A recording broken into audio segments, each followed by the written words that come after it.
What a day that was. I wonder if I'm ever going to be able to come here in front of this damn camera and say I'm not tired. One day. But this is the time of year, right? So what we do, went out to the boat last evening and then got there too late to go for fish. Got up this morning, took Sarah's brother and her niece out for their very first time on the boat, and we got a bunch of salmon for him. That's pretty cool. He's had an unfortunate accident at work and he's going to lose his leg. He was clipped onto, his safety harness clipped onto a concrete wall, and the crane was as well clipped onto the concrete wall, picked it up and slapped him against the building a few times, and it resulted in his leg being basically dead, hanging off his body. It's real unfortunate. But we managed to get him in the boat, and he loves fishing, and he caught a few great salmon this morning, so that was pretty cool. But that was a 4:30 a.m. get up and go start. Took him out first, and then what happened, went out in the fog, rocked some salmon out, came back in, ate, grabbed the girls, went back out again and got him a big one. And a couple more, and then bashed away on the logging roads and got all the way back home finally, and it is so hot here, it's stupid. So I went down for a swim in the river. Got the horses all drinked up, and now I'm in my cool shop, and I'm gonna share some emails and have my own few minutes of time here. I don't even have the energy to rant. How depressing is that? Although there's probably a bunch of people going, thank God. Anyways, let's get right into it. These are more emails that I've missed out on, sent to all of us a while back, months back. Listen to this. And oh yeah, so the fisheye lens. I don't think Sony makes a camera that films properly in low light. I've been filming hunting early in the morning, first light, dark days in the timber. Sony sucks. And this DSLR camera works great, but the other lens for this camera is in the boat. So I'm stuck with the fisheye for right now, unless I'm gonna go out and venture out into that sun outside, which I'm not going to. It's just way too hot. So this is fairly comfortable. It's all about the stories anyway. Not watching my ugly mug around here in the timber, but I'll be up in the mountains pretty quick to show you guys some crazy shit soon. Okay, there's my little rant. Now we'll get on to sharing the stories. Creature running behind my dad's car. Hello, Steve. I'm a 22-year-old male from the Peace region. I enjoy listening to your videos on my drive to and from work behind Fort St. John and Dawson Creek. I've been listening to you for well over a year now. I enjoy your straight to the point, no bullshit attitude. Right on, man. Thanks for your kind words. This is my father's story from the mid-90s. He said he was driving home down a back road one night and saw a movement in his rear view mirror. He said he looked up and saw an 8 to 9 foot tall creature run across the road and into the ditch and then across the back again to the side it came from. He said every hair on his body stood up as he put his foot down to get the hell out of there. He only told me the story once and it seemed to still freak him out. He's not sure what he saw as he couldn't make out any details. He just knew that it was tall and fast. After hearing the many other encounters, I'm pretty sure my dad saw a Sasquatch. Thank you for all you do and keep spreading the truth. Sorry to hear about the loss of Mr. Macaroni. I know the bond between a man and his horse. It's like losing a brother. Keep the good fight. Jared S., Fort St. John, BC. P.S. if you're ever up at Fort St. John, I enjoy meeting up and taking you for lunch. All right, Jared. Super grateful you sent that in, man. And you know by now there is a lot of sightings up around your neighborhood. And you probably know that I've spent a shit pile of time at Fort St. John myself. Pipelined a few years back out of there too. But as well, I know a lot of people around there through my 20 years of guiding, right?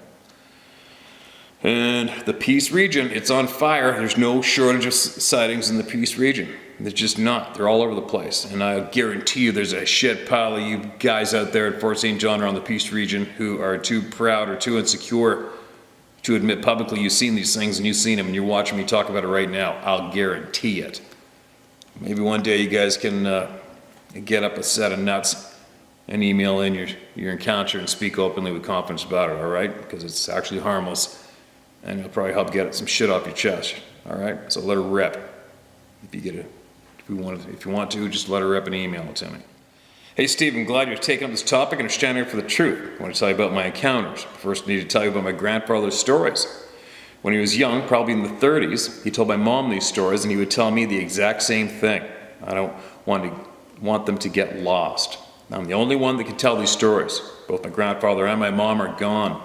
I'm 57 and I still remember how serious he was when he told these stories. My name is Paul and I live in Grafton, West Virginia. This happened in Fairview, West Virginia.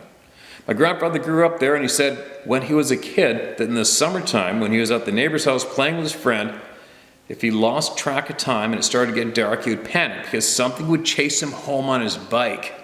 He said it was huge. It would wait on him and chase him all the way home. Sometimes it would slap the side of the house beside the door. And that sucks. That would so suck. That's the first creature he told me about.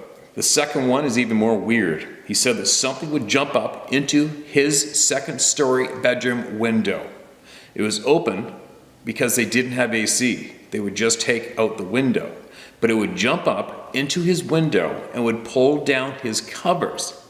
So he and his brother would pull them back up. He said it looked like a werewolf. Could this be a dog man? I thought he was crazy, but he said that he put a board in the window one night and put the rain barrel below the window. That night, if it tried to jump up and hit the board and fell into the barrel. That night, it tried to jump up and hit the board and fell into the barrel. His dad never believed him until he heard the thing land in the barrel. It busted the barrel and left deep claw marks on the side of the house. That's what he would tell me all the time. I never believed him until something started to happen around our house. We lived in New Martinsville, West Virginia. It all started when I was about 8 or 9. We started to smell a horrible odor, and the dogs would force themselves onto our front screen in porch. The first time my mom opened the front door, the dogs bolted in the house. They hid under the sofa. They would be shaking uncontrollably. It would be nighttime, and all we knew was we could smell something horrible. We didn't think much about it. Steve would play in the woods all the time. We spent much of our time running through the woods, even at night. I have four older brothers. All of us never thought about it until one day we were going up this little creek bed. It was winter and there was snow on. So we were walking on the ice and being kids. It's a very rural area, but town was about 5 miles away as the crow flies. We got a couple of miles up this creek and it was starting to get dark, but with snow on it, it was still late enough to see. We came to an old barbed wire fence. We started to cross it when this tree stump stood up and walked up the hill. We had seen this black tree stump and it did look odd. It was black and it had no snow on it, so it stood out. But when it moved, we could tell it was hairy and very big. It really scared the crap out of us. We ran the other direction.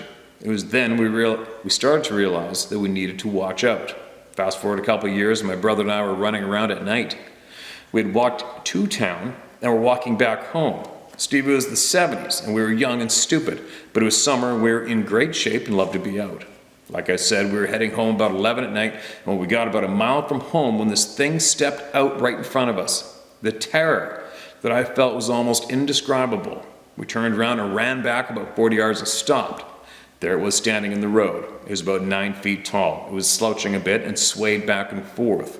There was a dusk to dawn light about 200 feet behind it. Steve, we stood there in a standoff for a couple of minutes. We didn't know what to do. It was between us and home. It just stood there in the middle of the road. So we decided to wait on a car to come and flag them down, but that could be hours. Luckily, a car came up the road and we could hear it. So we tried to flag them down, but they would not stop. So we ran alongside the car till we passed by where this thing was standing. I don't know what happened to it, but when the car's light hit us, it was gone. We ran that mile home in record time. Steve, this has changed my life. I have other stories and I will save them for another time. Thank you for your time. Steve, you can use my name. It's Paul Oates. If you ever get down this way, I'd love to meet you and shake your hand. I would like to take you out for dinner, and if you want, I'll give you a ride in my Shelby Mustang. If you're into that kind of thing, thanks for all you do, Paul. Paul, this email sounds familiar. I may have read it before. I'm not sure. The Shelby thing stands out because I am the Chevrolet guy. I got a 68 Camaro. And I would love to go for a burn of that Shelby, man. That'd be freaking awesome. And thank you so much for your kind words and your support and sharing your experience, everybody here through me with the people, all right? Because if you fellas seen that, chances are somebody else that lives near there, around there, probably seen the same thing as well, too, right? And they just might be listening here right now, and they just might need to hear that somebody else saw what they saw, so they don't think their asses were that crazy, right? Steve, I've written to you before. The email subject title was Young and Stupid. I won't rehash any of that stupid rather than to reiterate stupid and remind you of my family's love for the white water and the outdoors. On to the point. When I was 10 years old, we were canoeing on another fast river in western Arkansas. We had arrived early in the afternoon following a drive from Tulsa and a set camp as usual. In the state park we were at was a shell cliff that was at least 90 to 100 feet high. I was recounting the event I'm about to state to a friend. The way I'm going to tell it is the way I remember it for 48 years, and was the way I recalled it that day. Excuse me. I'd examined the shell cliff on many occasions. I had never had the nerve, or maybe I had better sense when I was a little younger, to attempt to free climb the rugged, extremely loose rock face. I had, by this point in my young life, ascended 2 different mountain peaks and had free climbed several challenging faces, and thought I had a grasp of the sport. I began the ascent thinking I would just go a few feet just to see if it could be done at all. Before I knew it, I'd reached about 30 feet. When I realized how far I'd gone, it was the first time I had ever truly faced death fear. I mean, it hit me hard.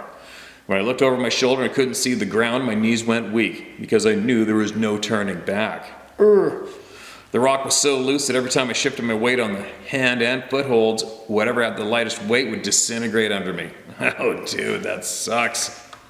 I knew I couldn't take a 20-foot fall or more into a jagged shell, so I continued up the face. I had to dig the rock out at every new handhold until it got solid enough to put weight on, and then the rock would crack and crumble as I moved upwards. Oh, that sounds like a creepy-ass movie.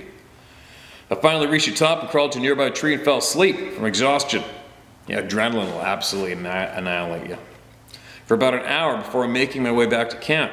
I never told anyone about that incident because I knew I'd be in huge trouble, enough that I might not be allowed to accompany the family in the field again. There were consequences in our house for doing stupid things. By now I'm sure you're thinking, why am I reading this? Well, remember the friend hearing the story? That was the first time I ever told that, and it is exactly as I remembered at the time. However, that night I had a dream. It started out exactly as above, but when I got to the part when I looked over my shoulder I couldn't see the ground, well, this is where it changed. I looked over my shoulder, I couldn't see the ground, but I could see the trees on the other side of the ravine/hillside behind me. It was very steep and heavily wooded with scrub oak, dogwood, red buds, and other hardwoods and brush too thick to travel through. I was thinking, oh shit, I'm too high and screwed. Panic was just about to show up in spades when, from within the thicket behind me, I heard what sounded like a boulder coming down the hillside. The noise was so loud that I was distracted from my situation enough that I craned my head around enough to see, at just below eye level, the top of a Bigfoot's head as he burst from the thicket. He had to be at least 18 feet tall, as I was almost looking right into his bright yellow eyes. The shock was so great I nearly fell. As I struggled with the collapsing wall, pieces of shell broke off in my hands and I was scrambling for anything solid to hang onto. The Bigfoot sprung up the face and grabbed me by my waist. His hand easily wrapped around the full girth of my 28-inch waist as he chainsawed his way up the face of the cliff. In the dream, it was like slow motion as he ripped the rock away faster than we could fall and climbed like a supercharged rock crawler buggy does, throwing a steam and gravel behind him and bursting sensations of ascent. In a flash, we were at the top of the cliff and put me down at the top of the tree, where I awoke from the dream in a pant. I no longer know what the truth is. Was this a repressed memory brought out, or was it just a very vivid dream? What are your thoughts? Let me read that last part again. In a flash, we were at the top of the cliff and he put me down at the foot of the tree where I awoke from the dream in a pant. So what you're saying is you fell asleep by that tree, possibly cliffed out, dreamt this happened, but you awoke in safety at the end of that dream. So I think that's what you're trying to tell us. You're asking me what I think about that? I think that is absolutely holy shit. Right? That's what could I say to that besides holy shit? That'd be a pretty bizarre experience, especially if you thought you dreamt it, but you woke up in safety, panting from the stress. Wow. What do you even say to that one, man? Have we heard anybody report into having I think we've had a few people say they dreamt something vivid and real, and it turns out it wasn't a dream, but they thought it was. There's not much I can say, because I'm definitely no expert, but if that's what you say happened to you, that's what happened to you. How do you explain waking up in safety, right? Although you had that vivid dream. What a crazy experience if that went down, right? Wow. Thanks for sharing that, man. And I am not the guy to sort out the mystery of what went down that day with you on that cliff, but lucky for you, you survived it, right? I've only once had clipped myself out and had a sheep hunter with me. And I got committed and I went up this draw through a drain and went across this chunk of cliff that I knew I probably shouldn't have done it. We made it across and there was no way we're climbing back. And I remember being absolutely stressed. I wouldn't be able to find a way down off that mountain. But I eventually did, thank God, because the guy was definitely not a young guy. I talked him into doing it. I know that feeling about getting cliffed out. I just stumbled onto your channel, was immediately drawn into your no-nonsense and honest approach, striving to provide the truth with no bullshit attached. This world is nothing but BS right now. We've fed it all our lives. It's not until the last 30 years of my 66 years that I've come to realize that with my in-depth research into how this world is run, the truth has become a novelty these days, so I really appreciate your fastidious honesty and care for this beautiful planet.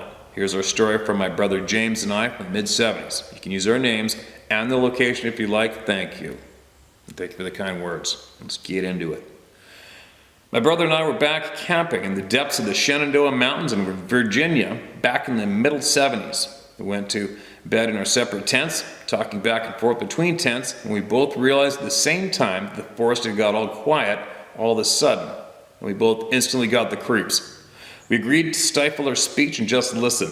Then we heard the break of what we thought were large fallen tree branches that continued until something charged my tent and was snorting and growling right outside the tent fabric. I told James whatever it was right outside my tent. We had no weapons, but James shouted out, "We have guns and we'll shoot you." Just then, whatever it was, it backed up and walked away from my tent. And I say walked because as we compared notes later, whatever it was bipedal. We didn't figure it was a bear, but there were plenty of them at the time. We knew later that it walked on 2 feet and must have been very heavy to break huge branches like that. You can tell from the sound, and which we could never figure out why it responded so quickly to my brother's warning. Could it understand English or just the intent or hostility in his voice? At the time, we both knew nothing of Sasquatch, but many years later, we're thinking it may have been one, putting together all the clues. I still don't know for sure. But one thing I do know, I can still remember that chilling gut feeling at the time that something was terribly wrong and had this sense of something wicked, deadly, and / or evil at the time. I've never had that feeling again. I've never gone back camping again either. I've had lots of people tell me that I shouldn't let one incident spoil my enjoyment of the woods. I believe that and do enjoy being in nature, but I still can't forget that bone-chilling feeling I had so many years ago. And I'm now a lot more intelligent about what is or may be out there. Wow. Yeah, that would suck. That would scare the crap out of anybody. But, you know, just like you said, it's not just like a stupid innocent bear, right? Trust me, I don't know if you've followed my channel since before I shared and admitted that I was new about these things. But before that, I was sharing my hunting stories, which everybody was really liking. And I have a lot of hair-raising grizzly bear experiences. And I can assure every single one of you out there that not once in my lifetime have I ever felt dread or sensed evil or dread ever from a known wild North American game animal, especially grizzly bears, wolves, black bears, wolverine. I've never experienced dread and terror feelings dumped on me from them without them running at me or, you know, trying to chew on me. So take that note, right? And from how everybody's described that feeling to us, especially the military veterans who have been in firefights and killed and seen friends blown up, 100% of them so far have said that their encounter with the Sasquatch being was way more terrifying than war. That's substantial, right? Obviously, this man that just shared this email through me for you, for us, just made it clear he doesn't go in the woods anymore just because of that dread, that feeling of terror that he felt. Something evil was right there, right? This is a substantial feeling, man. And it's something that I somewhat stress about because I mean, I've seen these things, they've scared the shit out of me, I've heard them a few times, seen them a couple times. I can't afford to I don't want it ruined for me. If I can't go in the woods anymore, what am I gonna do? I'm gonna shrivel up and die, right? It's a shitty thing, especially these new zones that I'm going to go to soon that are nearby here, and there's a pile of activity where I will be going here, and does it make me feel anxious? Yes, it does, I'll admit it. Yeah, it makes me feel anxious thinking about it when I'm inside, but that's usually when I get, my anxiety about it is usually when I'm inside thinking about where I'm about to go, not while I'm there doing it. But just like my new neighbor just told me, straight up guy, business owner, super dude. And he just told me about his family and their dog going up a road not too far from here, and they heard some crazy ass sounds coming out of the trees above them. I said, what kind of sounds? Like animal sounds or forest crunching? He goes, no, sounds from something alive. And he said their dog, who was usually a basket case, runs after everything, was terrified. And they were terrified and they left.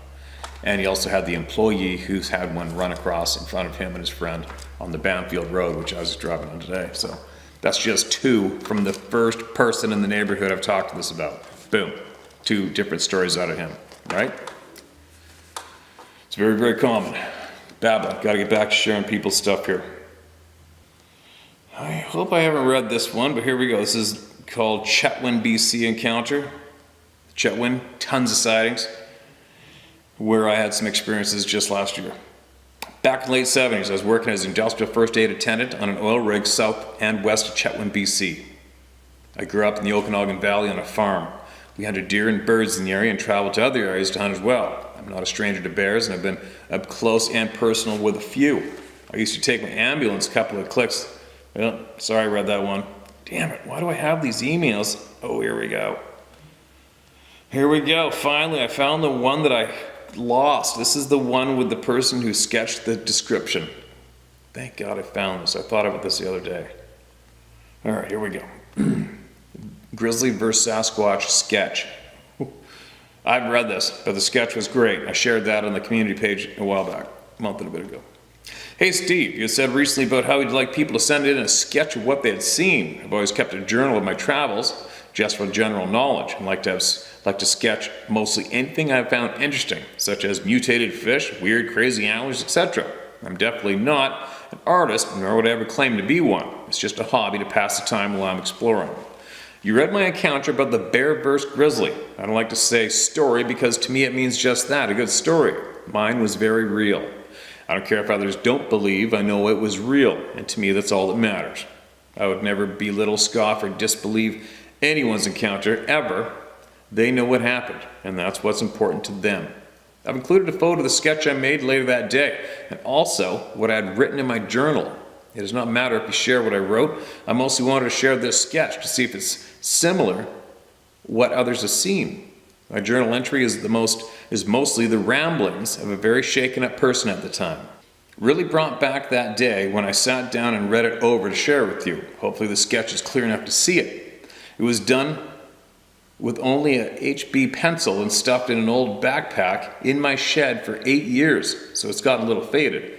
I was just going to send photos of what I had written in my journal, but it is mostly illegible, probably because I was truly shaken to the core at the time. Instead, I'll write out what I wrote, even if it makes me sound completely crazy that day. This is going to be great. I know my sketch looks nothing like what mainstreamers would like us to believe, but it is accurate, a sketch as to what I really saw that day, as I could portray. This is what I wrote in my journal.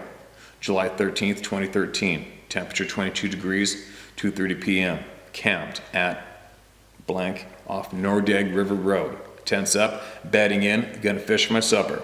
Probably stay a couple of days, then head for the Gap, Blackstone Gap. Holy F. Back at the truck, can't believe what just happened. Don't know what just happened. There was definitely a huge damn hairy man. Calm down, take a breath, breathe girl, breathe. Damn, I feel dizzy. I must have been holding my breath the whole damn time. My heart is beating so loud in my head. Where did I get this cut in my arm? Jesus, ran the whole way out. Where's the damn paper towel? Okay, calm down a bit. Drove down the road a ways, parked on lease number blank. I'm gonna sit a while and gather my thoughts. Too shaky to drive. Almost flagged that B train down just to sound like a blithering idiot telling about what just happened. Smart move that would have been. They would have committed me for telling something as fantastically unbelievable as this. That guy, the hairy guy, was at least 8 feet, 400 pounds easy. He didn't even see me. Why? Seen them before walking through the bush. Long ways away, thank God. Wow, this did just freaking really happen. Could I have really shot him if he came for me? Had my hand on the rifle, never killed a human before, never want to either. Been taught the whole him or me scenario. Would it have kicked in? His eyes and face, everything about him was human. If it had been some big-ass grizzly wanting to eat me, sure, yes, definitely. Would I have time to get a shot off? The way he stood there staring after that little grizzly, that was a man, a huge freaking man covered in reddish-brown hair. One enormous, hairy man holding a tree, for God's sake. If that was a Sasquatch, aren't they supposed to smell? The only thing I know that smells bad is a dang bear after they roll around in rotten carcass. No smell from this guy. And what about that owl? Was he trying to tell me that was about to go down and I wasn't listening? Apparently all I was listening to was my damn stomach, and that ain't getting any fuller anytime soon because you left the fish for the damn hairy man, idiot. There was an intelligence behind those eyes. I wonder how he cut his foot. I really wonder what the hell the bear did to piss him off. Damn, his chest was heaving up and down. He was definitely maxed out chasing that bear. I still hear his heavy breathing. Why didn't he see me? Or did he? If he did, then why did he walk away and without even looking my way? I didn't even hear his footsteps. Maybe because of the pounding in my head? Shouldn't something or someone that big make noise when they walk? He walked heel to toe. Yes, heel to toe. Dirty brown, bare feet, huge damn feet. Jesus, how does any of this make sense? Could it have been? No other explanation. No, none. I think I'll go down to Fish Lake for a few days, call Elle, see if she'll bring the boat down. Just feel the need to be around people for a few days. Oh my God, it's almost 6 now. Been sitting here over an hour trying to make some sense of this. Better stash 300 and get on the road. Gonna do a sketch later. Maybe it'll help me process just what exactly has happened. Remember, when the kids ask how the fishing was, tell them just awesome, real awesome. As you can see, I was just rambling. I scribbled everything I was seeing and feeling. Shook me up pretty good. I've always prided myself on being a calm, collected person, even in accidents and emergencies, and especially in the bush. As you well know, Steve, if it's only you out there, then you better damn well keep your head on straight or you're not coming back. It's not a fluffy Disney film out there. This was something way out of my comfort zone that I don't ever wish to repeat. Like you say, Steve, just not into it. The area my encounter occurred in is or was densely treed. It is heavily logged now and has been mostly used for oil field and logging purposes for many years. There are many people and oil-filled rickers that know this area well and also view your channel. Maybe some of them could share what they have seen. If these are an ancient race of people, then why can't society leave them alone? Because it's human nature to destroy what we don't understand. History has proven just that. I really don't think we will get all the answers we are all seeking regarding these beings in our lifetime, but a lot of the pieces are coming together thanks to people like you, Steve, giving all of us a voice to share experiences and finally exorcise some of the demons that haunt many of us. Take care out there, Steve, and best of luck with your new place, Jim. Absolutely appreciate that email to us that you shared with all the people through me. It was a valuable experience that we just had shared with us. And that was the story where the woman was out fishing, and I believe she heard some strange owl sounds originally, and then all of a sudden the grizzly came barreling out of the woods with this thing with a huge branch and tree in his hand right behind it, chasing the bear away. Imagine seeing that? Like, think about it. Picture that. Hopefully that our experiencer just put us right there with the story. She put me there with it. I remember the original one. I just couldn't imagine sitting there and that comes busting out in plain view right in front of you. Incredible. Just like you said, there's lots of people that you know up there who watch this channel. There is a shit pile of people watching this channel. There's a shit pile of people wanting to hear honest knowledge. They want the answers. And I wonder what the ratio is between, what the ratio is when it comes to people who have seen but aren't sharing, but are watching, to people who have seen and are sharing and watching. I wonder what that ratio is. Because the amount of people who are sharing is absolutely phenomenal. I don't think we've seen this many people come forward in history. Have we? Since the internet's come forward? Even books being written about it? I mean, have we really seen these numbers of people coming forward with their experiences ever before? I don't think so, because I'm blown away by the sheer numbers. Like, holy cow, it is such a common thing. And then it makes you realize, holy shit, what an effort they are putting in to keep the information about this topic away from us. Isn't that suppressed from being common public knowledge? Isn't that amazing? Doesn't it just make you wonder why? And it sure it's led me down a shit pile of different rabbit holes away from the Sasquatch topic. Like I said before, I don't understand how so many people just stay absolutely obsessed with Sasquatch. I don't get it. It's the easiest, it's one of, right now, especially with these numbers of people, it's one of the most easiest examples to show and prove to everyone in the world that we're being lied to and misled. It's too easy. Right? And then once you start wondering, trying to find out why, and then you start trying to find out what else are they lying about, what else is the majority of the population being kept from, then you start cracking open more rabbit hole doors. Then you start meeting more very intelligent people who are getting more confidence to share shit with you. And then things start coming to get together, and then you start getting angry, and you start getting pissed off, and then you want to grab those misleading, opportunistic, power-monging bastards, and you want to snap their necks, right? And there's nothing wrong with that, I don't think. The negative impact they're having on society. Anyway, I'm obviously very tired, and I'm starting to ramble, and I gotta go. And I'm getting caught up tomorrow. I'm sleeping in tomorrow no matter what. And then, I'm still sharing these from months back, and I'm going to keep doing it until I get everybody heard. But I will break free and catch up.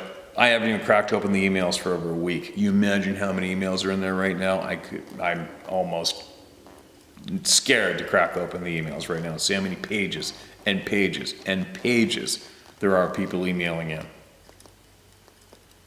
It's crazy how many people are emailing in. Or maybe it's not. Maybe it's just time. Maybe it's just time that this needed to be done. It's time it needs to go down, and it's creating a tidal wave of good, honest people linked up, arm to arm, moving forward, demanding answers and honesty, right? And respect. But it's coming. All right, stopping my ramble. Take two. Talk to you guys later, sooner. Be safe out there.